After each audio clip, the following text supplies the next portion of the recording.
Welcome back to another episode of the Paint Nerds, which seems to be a bi-monthly process. Man. We need to get better. Life keeps throwing curveballs at us repeatedly. That was loud. Yeah. Sort of omens, baby. Yeah. So, did you get your sight beyond sight?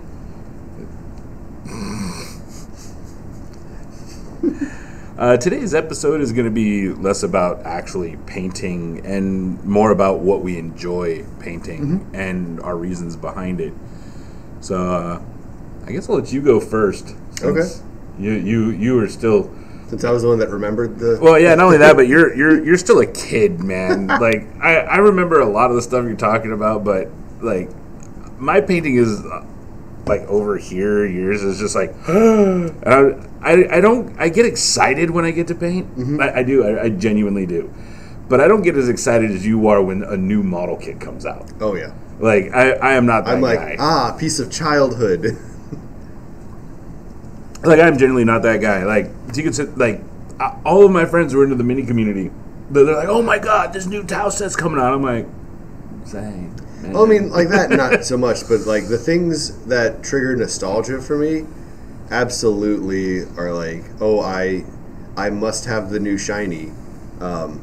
The Transformers Gundam style model kits. Yes. Love still. I bought it a year ago as like a mental wellness project, and you see how well that's going. I think I finished the head and the bicep. I bought this for mental health. This is my mental health. I need to make the mental health time to build the mental health thing. Yeah. Do mental health projects ever work out? Like, do you ever? It gives you the endorphin when you buy it. When you buy it, it releases the endorphin. But you never finish them either. No. And the disembodied voice you're hearing is my wife, one of the women that we appreciate every episode. We appreciate them every day. Yeah. We verbally thank them to the world every video. Thank you. Yeah, no problem. Because that could have gotten me into a lot of trouble. Yeah. Like, I don't know where my brain was going with that. We thank them bi-monthly. Yeah, we'll go with that.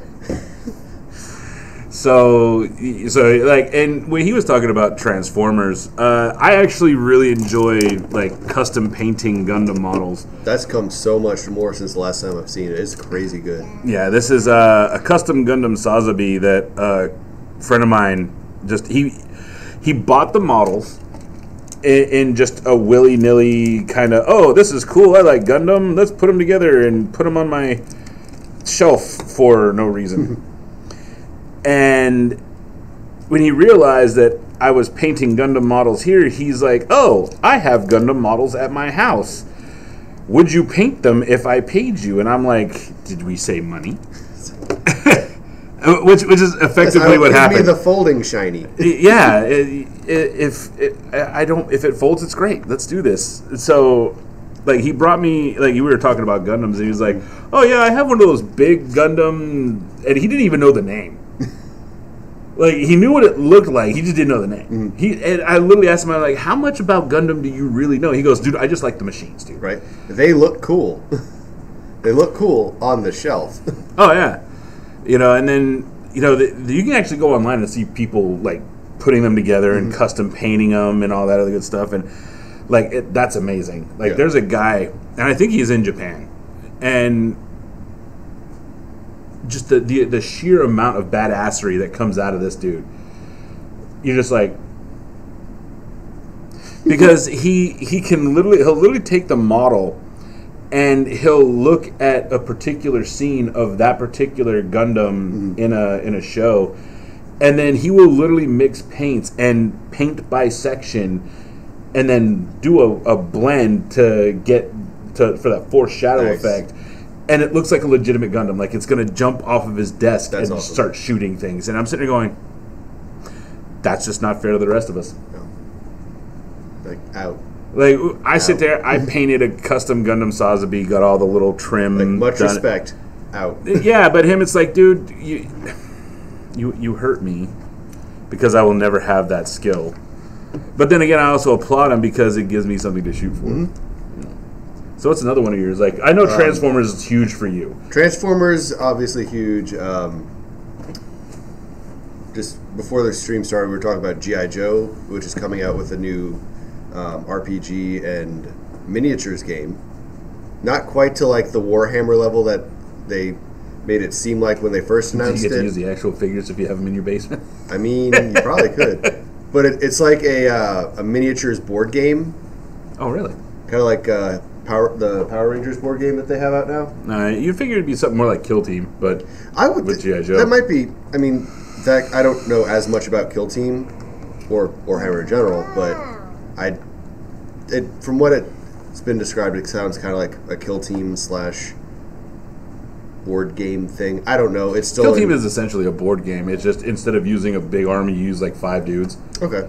And those 5 dudes versus another 5 dudes. I'll have to bring in Heroes of the Grid one day so we can try. It's the Power Rangers game.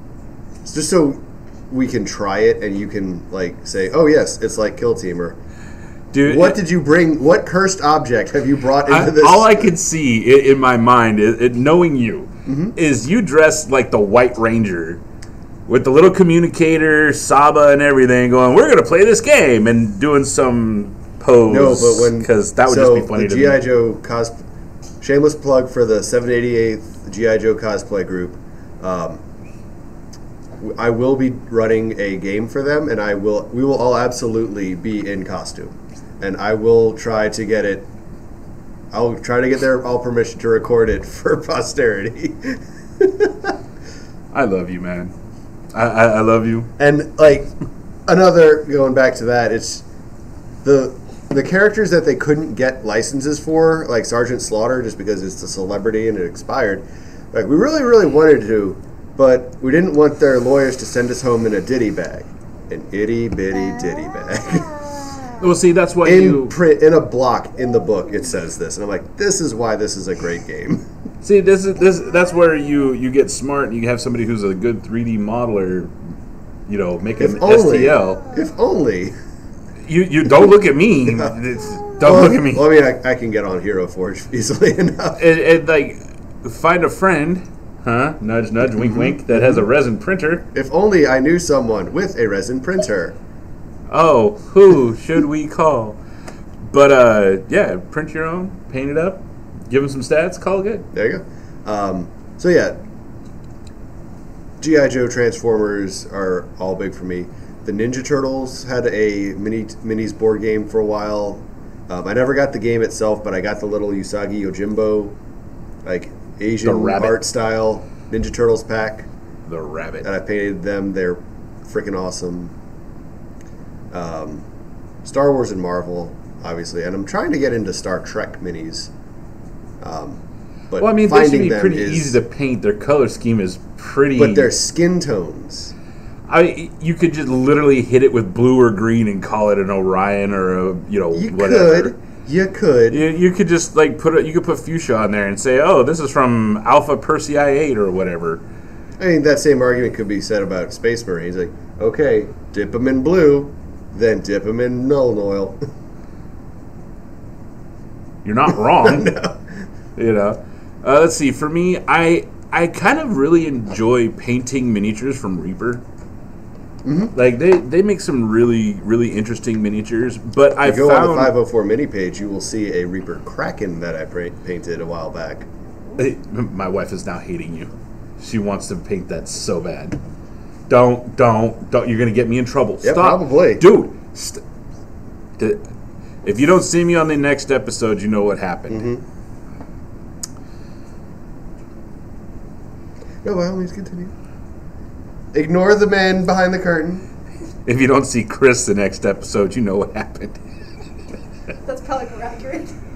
But, like, the one thing I really got into is there's a website where you can, like, join a tribe and buy their STLs.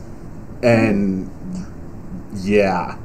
And because I have a resin printer, I can scale it so I can Yagra right here actually came from that. This particular model. And the detail on most of them is immaculate. Yeah. Like, you can even see the, bits in the face and all that. But yes, I painted this. I painted. I actually made this in clear green resin, obviously, and then painted select pieces for color, just because I wanted to have something unique. But imagine being able to download hundreds of different models for like. You can even go through the page and find one you like, and it's like $5. Right, because it's just a file. $5-6, Yeah. and then you can turn around and scale it and print it and just enjoy that kind of painting. And the best part about it is this came from somebody else's imagination. They have the skill, they have the drive to make this, and then they're selling it for $5. So not only are you supporting an artist directly, which is awesome, but you can then take your creativity to the next level and paint it and print it the way you want. Yeah. And I think that to me personally is my new obsession. Is I will literally go on this website and I will hunt down particular pieces. Right. And then I'll sit there and tell, a buddy of mine, it's like, hey, I want to paint this. And he goes, hey, I want you to paint this. And he'll buy it. And then I'll sit there and bust it up on the scale. Sometimes I'll buy it. We are filming live in a live studio shop. I think this is Shepard. Call from unavailable. 9974. I have no clue who that is. Oh, wait. Well, took care of itself. We're probably going to hear a really cool answering machine thing go on. But, yeah, I will literally...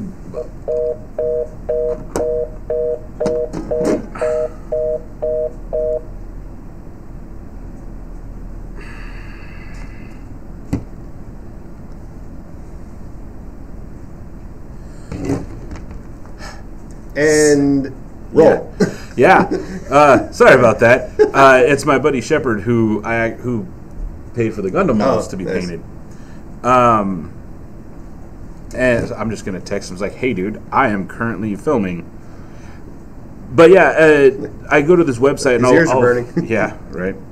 And I will actively, find a model that I like, and I'll scale it up. I'll print it, and then I'll paint it, and voila, something unique. And that's the best part, is I can add unique things to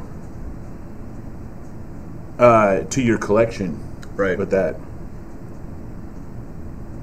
And what's real fun is finding weird things to incorporate into the model. Like for the Kraken, I had remember those little magic rock things that you would put in water and they grow. Yes. I tried to like secure those into it. Super brittle, didn't work. But what broke off looks like a cool little multicolored barnacle on there. Yeah, that's my wife's artwork. Yeah, good. Wood, Oh, nice. moss, and everything in there. So, I mean, and that's I think for me, like, when I can find something unique and paint it in a unique way, that's what makes me want to paint. That's what inspires me to paint. Yeah. And the more unique the thing, for me, it's one of two things. Either the more unique the thing I'm painting, the more I'm eager to paint it. Or the more technical I have to be in the application of a paint makes me want to paint it. I don't find in the middle, like, you could sit there and bring me something mundane and be like, hey, I need this to look like X, and my brain starts doing the whole, I can do that. And then I start finding ways to mix and apply the paint so that way it does this weird thing. Right. And my customer's happy, I'm happy, people are going, oh, wow, that was pretty cool, But that's what inspires me to paint, is how interesting is what I'm painting. Is it visually or aesthetically pleasing or cool or unique? Or is the technique that I'm going to have to use what's driving me to paint? And I find that a lot of the stuff that I do that is technique driven, to me, doesn't always look great. But at the same time, if the customer's happy. Yeah, you know, it's not what I it's would the do. It's the artist's downfall. Like You're your own worst You're enemy. only gonna see what you don't like about it. Working at the zoo, we only ever see like the problems with it. But when we talk to our guests, it's like, oh, this zoo it's so beautiful. We love everything. Everything has so much great looks to it. And we're like, really? Oh yeah, I guess if if you take that step back a little bit, it's nice. It's a wonderful zoo, and you don't focus on the minutia problems like every zookeeper, every artist would. Yeah. So those are what drive me is how unique or what technique, and like I said, you could bring me something mundane and say I need this scaffolding to look like it's been hit by a truck. I can do that. Yeah, I got a truck. I mean, fair. Oh, miniature scaffolding, as opposed. I thought you meant like I'm thinking film. No, like the train over there. You know, it's like, oh, I need this to look battle damaged. Right. I'll battle damage the hell out of it. Actually, what you could do, you could hit it with a heat gun, soften it up, and then just take the model and just drop it on there. Actually, and then it'll actually have been hit by the truck. Actually, what you could do is get a pair of tweezers, hit it with a heat gun, and then use the tweezers to kind of pull areas to make it look like there's dent, and then bend it, and probably do less damage to your truck. Yeah. So the truck that, let's be real, costs more than the rest of the entire model. Yeah, right. So I mean, there's ways to manipulate almost any piece of plastic to do a thing. So what inspires? What do you go after for inspiration? Or do you go for inspiration, or do you go for what technique? Do you go for, oh, this looks interesting? So I typically start with like a nostalgia piece. So for example, back to the Power Rangers example, like the Megazord. I'll take that and I'm like, okay. On the show, it was always very obviously a foam rubber suit that some guy was flailing around in. Let's see how far we can push it more to like gritty style. So, get it all painted and then just start throwing technicals at it, like rust on the knee joints, corrosion stuff. You figure for something that's supposed to be made out of a composite material that doesn't exist, it wouldn't rust. You would think that. But, I mean... But you know what? It looks cool. See, for me, if I were to have anything that would be a nostalgia piece, like, I would have to say, like, Voltron. Like, because, I'm sorry, Power Rangers is just kid-friendly Voltron. Like, I'm talking the older Voltrons with the ships and the older one with the lions. Voltron, it's like every time I've seen an episode of Power Rangers, all I could think of is fancy Voltron. Like and those poor American kids were only in this show for like 5 minutes at a time. Well, what I thought was funny is Saban was smart. Is he took the actual show, like all the in-person bits was acted out by American actors. Yeah. All the action stuff was done. Was all the Japanese stuff. The only person to ever actually fight in costume with a helmet was the Green Ranger. Oh, Jason David Frank. That was it. Yeah, Jason David Frank. Which it's funny. Speaking of Jason David Frank, I know, like, it's weird. There's people who there's only 3 ways to really go about the guy. Like, you have people who really, really love him. Like, they bow down at the temple that is Jason David Frank, and then you have people who are just kind of like, and then like they genuinely give no shits whatsoever. And then you have these people who absolutely hate the guy. Yeah. Like it depends on when, or like if you've met him or when you've seen his like interviews, because over time his personality has absolutely changed for the better. But like, I don't know, some people that I know who talked to him like 10 years ago were like, oh yeah, he was a total jerk. I met him a few years back, and he like pulled me out of line and said, dude, I want to get a picture with your costume. Like, come on, selfie. I'm putting you on my Instagram feed. See, I'm in the middle. It's just like, That's fine. Like I've seen the guy, at a convention. I never really talked to him. I don't go out of my way for that. Like, I don't know. For me, when it comes to like movie stars and action heroes, stuff like that, I never really have the gumption to kind of go, hey. I just, to me, they're people who lie for a living. So I don't know if they're really interested in being there. I mean, I know, like, okay, there is one, and he's also my favorite voice actor, that if I were to ever see him, I would probably lose my mind. And that's Johnny Young Bosch. Oh, yeah. Also a Power Ranger. Yeah, I've met him, too. Also, super nice guy. Oh, the only reason I know he's a super nice guy is my buddy Rob. Well, I mean, like, knew him personally.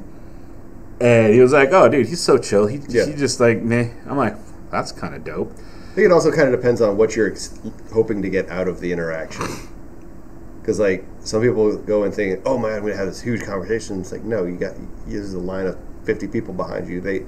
It's hi, sign, thanks, peace, picture. Later. Yeah. Well, Johnny Bosch also voiced one of my favorite anime characters, Vash the Stampede. From Trigun. If the blank look on my face does not translate... he went, the what? No, as a matter of fact, that figure right there in the red coat, that's Vash the Stampede. Okay. And he comes from an anime called Trigun. Yeah. I've heard of it. Yeah. Anime is just outside of my wheelhouse. I've tried. Never took. Unless it's King of the Hill. I mean, or Transformers. I mean, Transformers. Or Thundercats. Thundercats barely. Or He-Man. Transformers barely. Those are all more American. Okay, regardless, it's basically American anime. Well, I mean, anything. If you can see those as a cartoon and have fun with it, you can see anime as a cartoon and have fun. Oh, yeah. It's just anime has significantly different. Yeah, and like it's genres. not. I'm not knocking it. It's just something I've never been able to get into.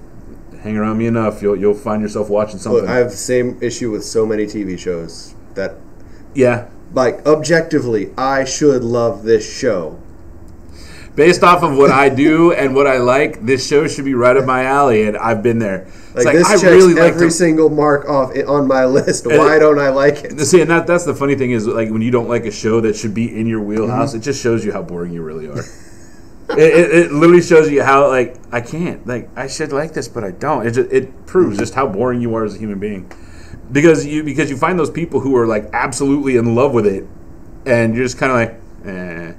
Like, I know people who won't watch Big Bang Theory. I loved the Big Bang Theory. I enjoyed it. The Expanse. I know people who absolutely hate The Expanse. It's one of those. That's a show that was like, it was on my radar, wanted to watch it, didn't get around to it, and then by that time I was like, I didn't have streaming at the time, and I was like, well, I can't catch up. This is well, it's on streaming services now, so you should be able to watch it. It's actually worth it. Oh, dude, trust me. No, it's the executive producer commandeers the TV most of the time. Well, yeah, and what you do is you sit there and you just explain to him that this is how propulsion in space would really work. And that way, put him in a little, make him a little cosplay of a little astronaut, and every time you watch The Expanse, you put him in that and have him hit buttons on a little board. He's flying the ship. Yeah. He's on the Rossi. All right. Parenting tips. Yes. Hey, that's part of the whole crux of the show is that we're two dads talking about painting shit. Yeah. And having kids. As a matter, oh my God, dude, I got 2 months, and then I'm gonna have my. Oof. I'm going to need a direct object in that sentence. Oh, it's going to be house full of children. Ah. So if you see me with less hair, you know what happened. Mm-hmm. Mm-hmm. Or if you see me with significantly more gray in the beard, you know what happened. Yeah. Got it. So now you know what we paint, what we like to paint, and why. In a very roundabout way. Yeah. We've had a nice little discussion for all of... Let's see if I can find the timer on here, because I'm lazy. Who knows? And it hasn't been 300 milliseconds. I love how we're both sitting there going... 24 minutes, I think, next to the right of the red dot. Oh, yeah. 24 minutes of us just BSing around. So find what you enjoy, whether it be technical or unique objects. Something nostalgic? Something nostalgic, something that's just like, hey, that'll look really cool on the shelf. Let me buy it and paint it. Yeah. Keep painting. And as always, thank you to our wives who put up with our shenanigans. Boy, Thank you, baby. I love you. I love you too. Troll Tooth Productions for finding ways to keep kids entertained and educated. SafePoint for providing us with facilities and intranets. The interwebs, man. Gotta have Interwebs, them. that old information superhighway. The World Wide Web. Brought to you by one Al Gore. We don't really believe that. No, we know better. But most It's importantly, funny. thank you to you for watching and not taking everything we say to heart and putting yourself out there and getting yourself into painting. Get in trouble. Yes. Follow the wise words of Miss Frizzle. What were those wise words? Get dirty, make mistakes, other things. Get in my cursed object school bus. My sentient robot transformer school bus. You heard it here, folks. You heard it. God bless Lily Tomlin. Oh, yes. So take care, everybody. Bye, guys. Hello.